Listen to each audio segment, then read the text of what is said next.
we play in a different way. I think in the list of possession stats, we are 13th. So we don't keep the ball all the time.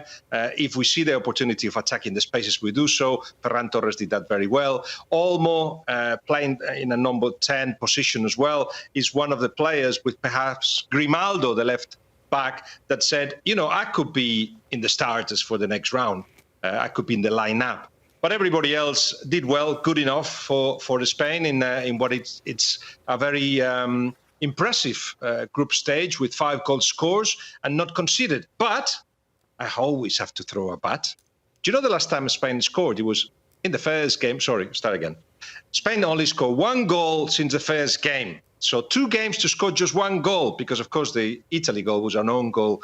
So we have to convert our chances. Otherwise, bigger teams will make life difficult for Spain. But, Guillem, this was the group of death. Spain comes out in perfect fashion. Where have you been impressed the most? Because for me, Nico Williams and Lamine Yamal have kind of stolen the show in terms of Euros. Lamine Yamal is 5th in dribbles in this Euro tournament. I mean, for a 16-year-old kid to be one of the stars on this Spanish side, how impressed are you with some of these players?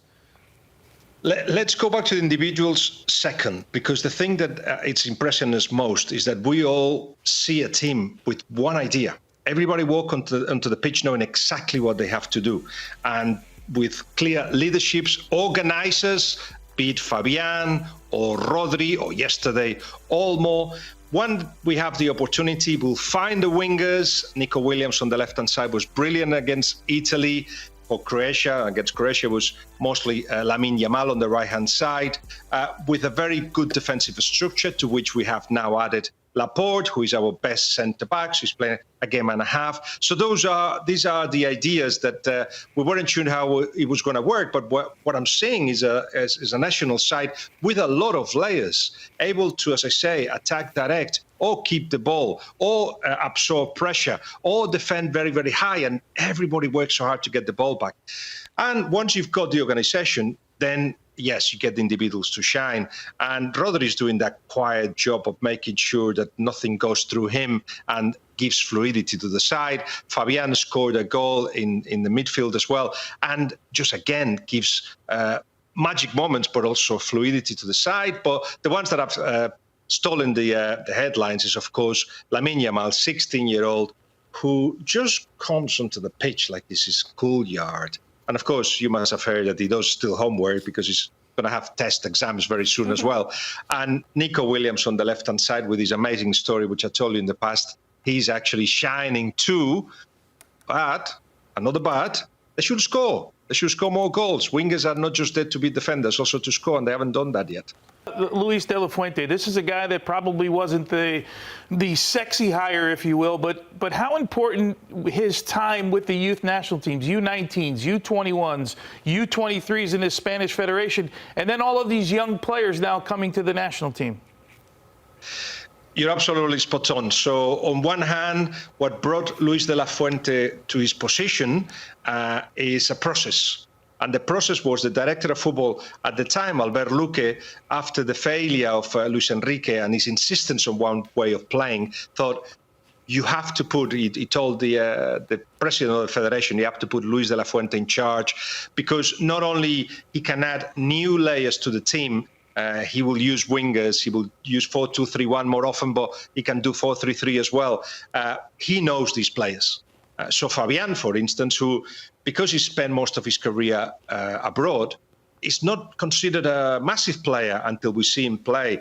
Luis knew, because he's had him through the ranks. And yes, he was European champions under 19 and under 21. What does that tell you? Not only that we have good players, but he's a manager that knows how to deal with tournaments, knows what tournaments require, knows that there will be difficult moments, that you have to change things, 1 or 2 players per game if possible, knows that there are players that are tournament players, others that perhaps give you more during the qualifiers, etc. So he has had that experience, and to be honest, everything he puts in place, every decision he makes has been a very good decision. So far, so good.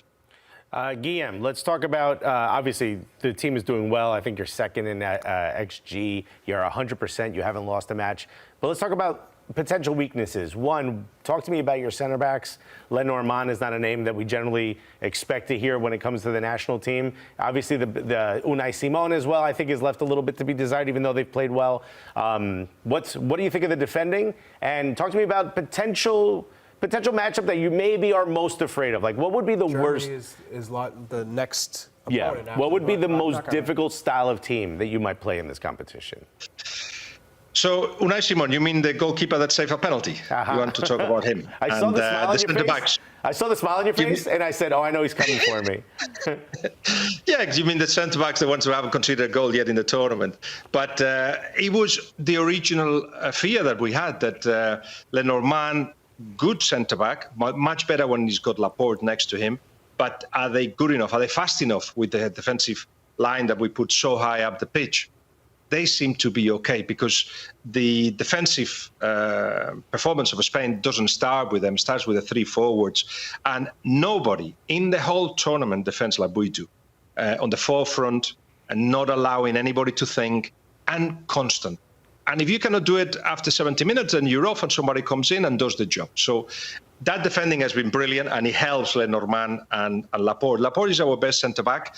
He came in from Saudi Arabia, not in the best form. So what they did is made up that he had some little niggling pains. And instead what they did is 1 week of a kind of pre-season, which allowed them to then play against Italy 90 minutes and 45 minutes against Albania. And now he's ready for the next stage. And to be honest, because we've got 11 possibilities, 11 teams that we can play against, I wouldn't like it to be Austria, for instance. Anybody else, I think Spain can deal with. But Austria have been very, very clever in the way they set up even the kickoff. Did you see? They've got an organized kickoff. Who does that these days? Normally, you just play back and throw it forward to the main forward. No. They've got all that prepared. Ralf Rangnick has done a really good job with Austria that maximize the potential of a team that hasn't got a lot of talent.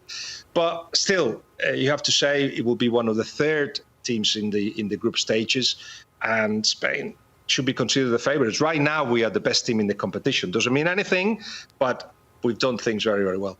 Guillem, great stuff as always. Got to be honest, it's weird seeing you in such a casual outfit today. You threw us off with the T-shirt, but you always deliver. I thought you slept in a button-up. T-shirt, great T-shirt, isn't it? It is. Diego. Oh, I love it. Hey, Guillem, awesome stuff. Great catching up with you, and we look forward to chatting again soon.